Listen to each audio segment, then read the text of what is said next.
so it's hard to stay on track when it's interesting. So moving right along. I would like to introduce Jean Hochron. I apologize if I mispronounced your name. Hochron. She serves as a senior administrator within the Department of Health and Human Services for Montgomery County. And we invited her because Montgomery County has an innovative program for healthcare services for the uninsured. Because it falls under a variety of names: Montgomery Cares, Healthcare for the Homeless, Care for Kids, and the Maternity Partnership. So another approach to providing care to those included by the ACA. So thank you very much. I know we're running late, so if you need to get up and wiggle a little bit, we could get the dancers back and we can do a little bit of that. That would be good, actually, for all of us. I'm really pleased to be here. I'm not going to even try to figure out which buttons are which, so if there's somebody who can tell me how I can click into my slides, I'd appreciate it, because I'll mess it up. So you just move okay. the arrows. Yes, great. Thank you. So another reason I'm really happy to be here is, you saw in my bio, I started out my career in public health over at Homewood many million years ago. Actually, when we talked about diversity when I was in school, it was about getting women into all-male institutions. I was in the first class of women at Hopkins Homewood, like I said, a million years ago. And it was there that, I wasn't a clinician, I wasn't interested in being a clinician, but I was very much interested in access to health care, and it was there that I was introduced to the concept of health policy. Who knew there was such a thing? And it all kind of went from there, so it's great to be coming home. So I do want to talk a little bit about the health care programs that we have for uninsured residents of Montgomery County. But I first wanted to make sure you knew about Montgomery County. I know a lot of folks where I live don't know a whole lot about Baltimore, and my history of Baltimore is ancient at this point. So just a real quick snapshot of our county. We have over 1 million residents. We are a majority minority community. You can see the racial and ethnic distribution. We have 19% African and African American, 18% Hispanic, 15% Asian, and 47% Caucasian. So when we talk about diversity, when we talk about cultural competence, we're not just talking about black and white, and we're not just talking about black, white, Hispanic, but we're talking about the world, and that presents tremendous challenges. Another thing that presents challenges for our low-income populations is the cost of living in Montgomery County. Median household income, $100,000. The average rent for a 2-bedroom apartment, so for a family, is $1,600. 51% of renters in our community spend more than 30% of their income on housing, which of course is the HUD sort of guideline for what people should be spending on their housing. Here's the state. Montgomery County is that blue state, north of Washington, D.C. And we've changed tremendously, as I said, in terms of our ethnic diversity. We're perceived throughout the country as a very well-off community, but as I said, we have lots of diversity and lots of poverty in our community. So there are 4 programs that the county sponsors for people who have limited access to health care.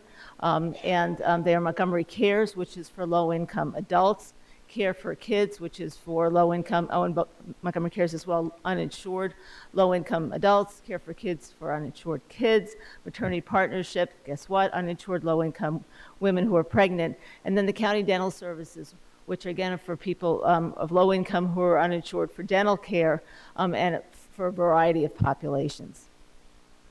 I'm going to talk specifically about Montgomery Cares because it's our largest program, covers the most number of people, has the largest investment, and really is sort of the model from which Care for Kids and Maternity Partnership sort of mirrors.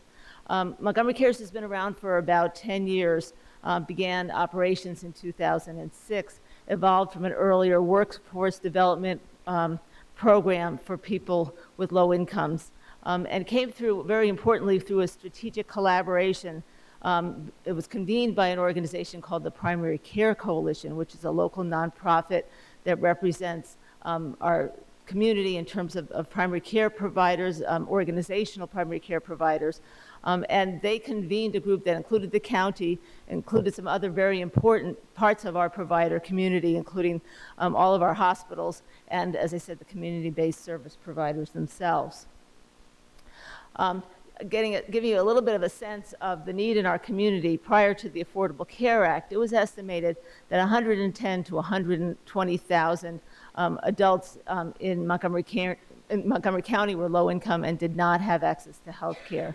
And the estimate, and of course these are always estimates, is that with the full implementation of the Affordable Care Act, and I'm not quite sure that we're at full implementation yet, but we're getting closer, but there's still going to be 60 to 65,000 uninsured adults in the county. So there's still a tremendous need.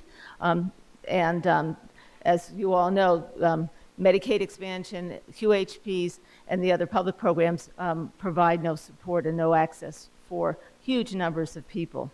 So the Montgomery Cares program and the other programs that are part of our package of services are, as I said, for residents who are uninsured. Their immigration status is irrelevant. Montgomery Cares, as I said, specifically for adults 18 and over and below 250% of poverty.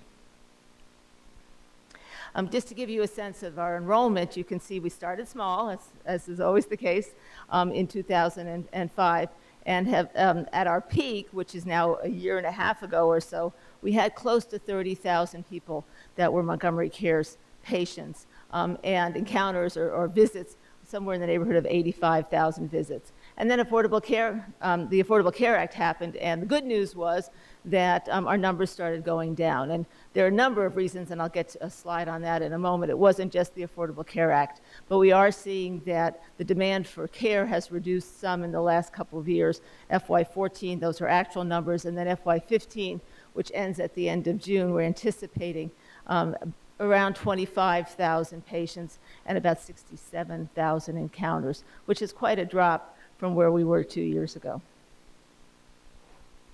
And you can see about a 15% decrease from 2 years ago. The Affordable Care Act, again, being a significant factor, we think, and thank goodness we're all fortunate enough to be in a Medicaid expansion state, so we're able to provide access to Medicaid for large numbers of people in our state. However, that benefit is somewhat muted or reduced, particularly in a community like ours in Montgomery County, where we do have a large number of undocumented residents. Two other factors that we believe also impact the reduction in terms of demand for services. One was just the capacity of our clinics as they were going through over the last year and a half or so, a transition to electronic health records. Several of our providing organizations, and I'll show you those in a moment, we use the term clinics, and those of you who are in the FQHC world, as I was in the past, are a little uncomfortable with that term, but that's how our organizations locally refer to themselves. Several of our clinics went through a transition to a shared electronic health record. Others had already had it. We do now have all of our participating provider organizations on electronic health records, but not all the same system. And then another factor that we think impacted the ability to provide services, in addition to the fact that people were able to transition to other coverage and the EHR transition, is an issue that I think I heard a little earlier this afternoon, which are staffing issues. Finding culturally and linguistically competent staff for this very diverse population that we serve is a real challenge. And then things happen. People have babies, people move out of the area. There are other kinds of, people find opportunities with places like Kaiser that probably pay better than some of our community-based providers. And so there's attrition and transition, and that impacts the capacity to serve potential clients. Here's a little sense of the people that we do serve, about 67% female, 62% Hispanic. 80% of the 25 to 30,000 people that we serve each year are at or below 100% of poverty. So these are not just low-income people, these are really low-income people. And that, of course, speaks to issues like co-payments and people's ability to participate in other ways in the receipt of their health care. The age distribution goes sort of across the board, but middle-aged and older, however, I define middle age a whole lot different than I did a few years ago, but however you define middle age. And it's an aging population with all of the chronic health care issues that I'm sure all of you are familiar with. So what is Montgomery Cares? What do we provide? Well, the key part of it is a primary care program. Does not cover hospitalization, but covers a whole lot of other stuff. So primary care services, however you want to define those very broadly. Also access to prescription drugs. There's 3 different ways that our patients can access pharmaceuticals. We have point of service, generic drugs available at our provider sites for those people that can manage it. They're referred out into the community to the Targets and Giant and other places where they're $4 and $5 retail pharmacies. And then MedBank, which is a program to make brand name drugs available through the free drugs that are available through the pharmaceutical companies. We also provide specialty care, and we have a couple of ways of providing that access. And in the interest of time, I won't talk too much about that right now. Behavioral health services are available in virtually all of our programs and in virtually all of our locations. Our goal is by the end of this year to have at least some level of behavioral health access at all of our sites. Oral health services are provided, as I said earlier, through the county program, and then several of our provider organizations also provide oral health services. And very important to me, because I was involved in homeless health care for many years of my career, we do have a small healthcare for the homeless program funded through county dollars. We're not an FUHC funded healthcare for the homeless program, but we do have a small program that works with our hospitals as homeless individuals come out of inpatient settings to provide the transition into the shelter or to other locations, and to also assist with access to primary care specifically targeted and adapted to the needs of homeless individuals. So who does this care? The county does not do it. We do have county dental clinics. We do provide direct service for oral health services, but for primary care, our very, very important partners are 12 community-based nonprofit entities.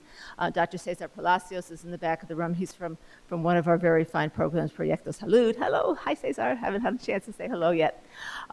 These 12 organizations vary tremendously in their, and I'll show you the list of them in a moment, in terms of the populations that they focus on, in terms of their financial circumstances, their sponsorship, et cetera. We have 2 that are federally qualified health centers, and they all participate, of course, in both Medicaid and Medicare and receive the Section 330 grant funds from our friends at HRSA. 7 of our 12 provider organizations now are able to see Medicaid patients over the last several years. They've gone through a transition from being organizations that served only the uninsured to ones that could also see Medicaid, and that's a really important part of the ACA expansion and our capacity to meet the needs of some of our patients who have transitioned into Medicaid. As I said earlier, all of our providers utilize electronic health record, although not the same one, so they don't all talk to each other.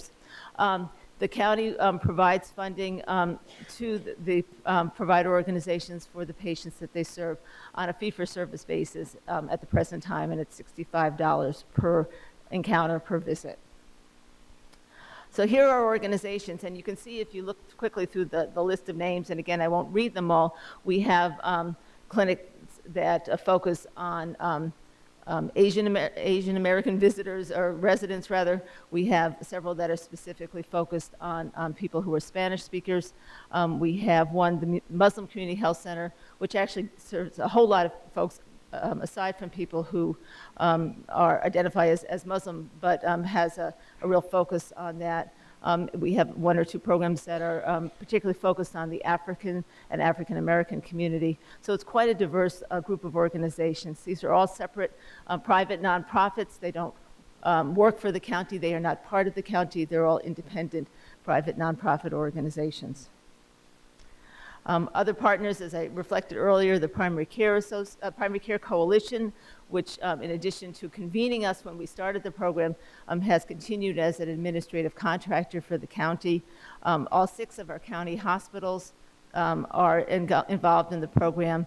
There's a huge array of volunteer providers, which is why I asked the question earlier about volunteers. We have an advisory board that helps coordinate and provide input in program development. And then the county and both the county executive and county council are significant supporters of ours. Just real quick, here's our budget. In the last 5 or 6 years has gone from $10 million to over $12 million, and our right now, we are in the last week of budget season. We will know shortly about our funding for fiscal year 16, which starts July 1st. These are all county dollars. These are coming from the county council, from county tax revenues. And this is one of the largest programs in health and human services. Other than school health, this is one of the largest programs. And again, entirely funded through the generosity of the county council and of county residents. So that's really exceptional. So just wrapping up, so what are some of our future challenges? As I'm sure many of you are dealing with yourselves in the work that you do, with the continuity of care for patients that are transitioning from our program into Medicaid and the QHPs, and then in some instances transitioning back is a real dilemma in terms of being able to provide ongoing care with hopefully the same providers, which is why it was such good news that many of our provider clinics are now able to see Medicaid as well as Montgomery Care. Trying to make the enrollment process more seamless so that when we have outreach for the Affordable Care Act, there can also be outreach for folks who don't meet any of the screens. No, you're not a resident, you don't have this, you don't have that, you're not eligible for anything. Oh, but there is this Montgomery Cares program.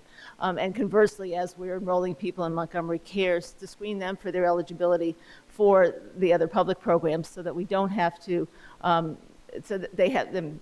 Medicaid is a way better program than Montgomery Cares. It always will be. So to make people aware of the fact that there is other options available to them.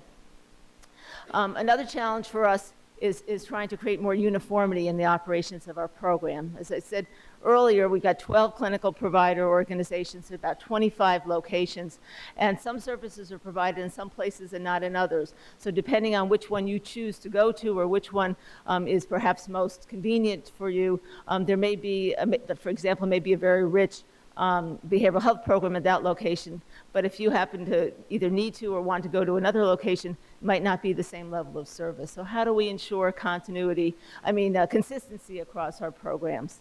Then as I said, these 12 organizations are all local nonprofits. They're all having to do their own fundraising. They're all having to manage their own organizations. Again, I asked the question earlier of the other panel about sustainability, because without our program would be nothing without our clinical providers. And how do we support them beyond the $65 that they get for every encounter? How can we provide support to them so that they will be there to serve our patients?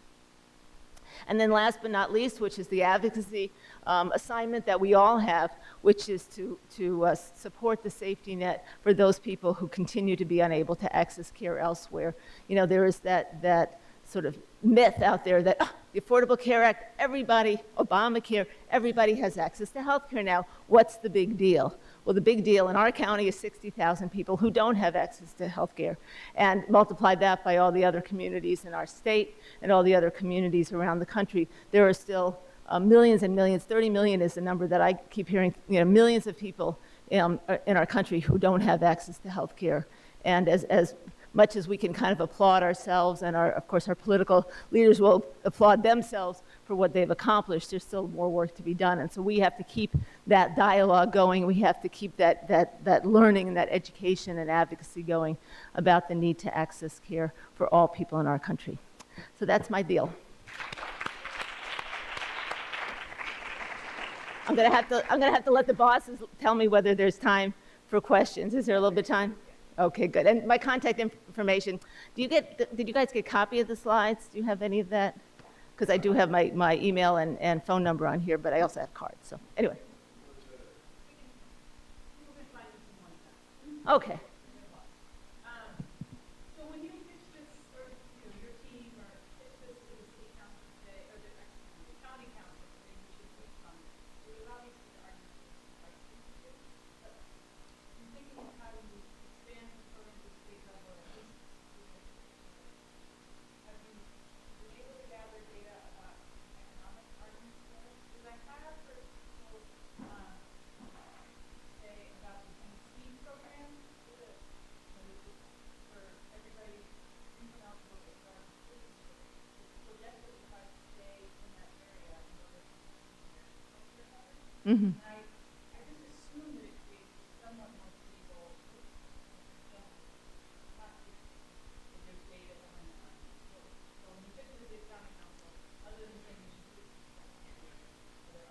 Yeah, I mean, I will have to say, and a sort of a shout out to our current county council president, a gentleman by the name of George Leventhal, who has made access to healthcare his like signature thing. I don't know if he's running for something else at some point, but I mean, anytime that you see him, he will talk about that. So he has been our very strong advocate, which makes it easier.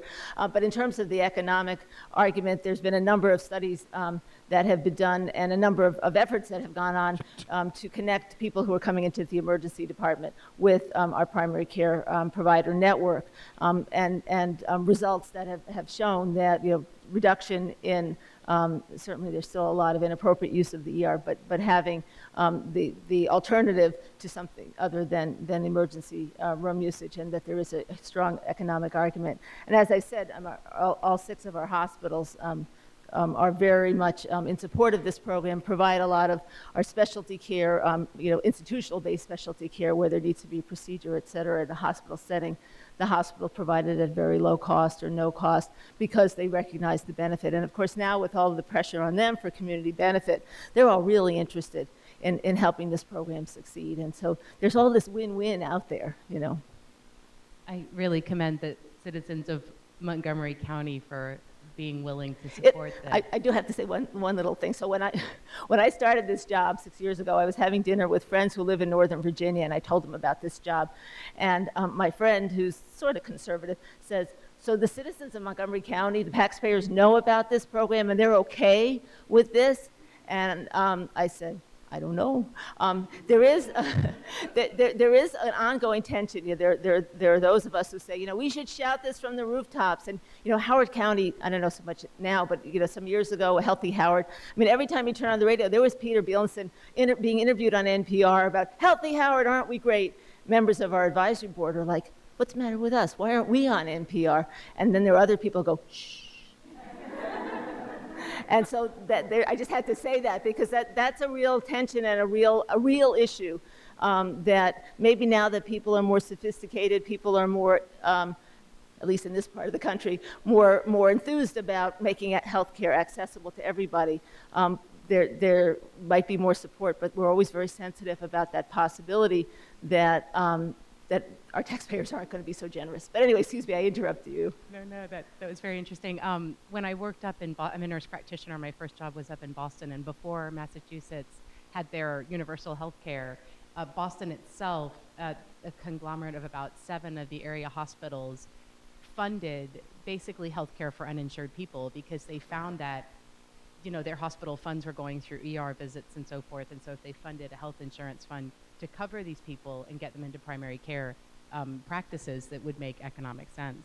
And it was hugely successful, and I think then led to the possibility of doing the universal health care in Massachusetts because people saw how that worked. So, but my question is about the behavioral health and the fact that you're trying to expand that to all 12 of your centers, and the cultural competency and language barriers with that, and if that's been something that you've come up against. I know recruitment is an issue in terms of finding culturally and particularly linguistically competent, not just in Spanish again, but we need Mandarin and we need French and Korean. So it's kind of mind blowing. So the recruitment part is a big challenge. We don't provide the full range of behavioral health services. Somebody asked earlier about substance abuse services. The county does have programs for substance abuse, but other than the very basic screenings, we don't provide extensive substance abuse services. So there are some people that our programs miss, but we're moving toward a universal screening for depression, and then having the resources there to adequately serve those folks.